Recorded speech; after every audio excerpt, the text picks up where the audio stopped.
Hari ni nak review punya kereta siap ada welcome light.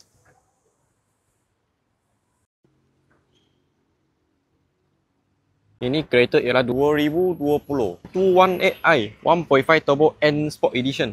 Lepas tu ini bukan main-mainnya. You tengok kunci I tingkat tangan. Lepas tu I tak ada unlock.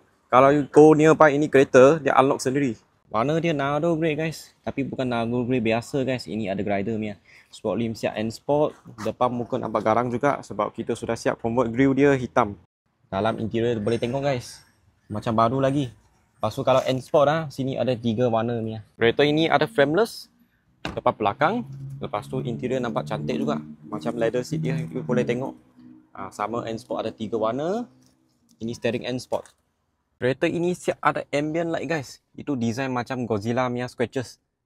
Nampak jut juga.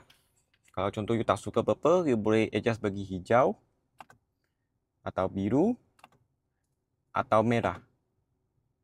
Okey guys, ini kereta bulanan hanya 1,500 lebih saja.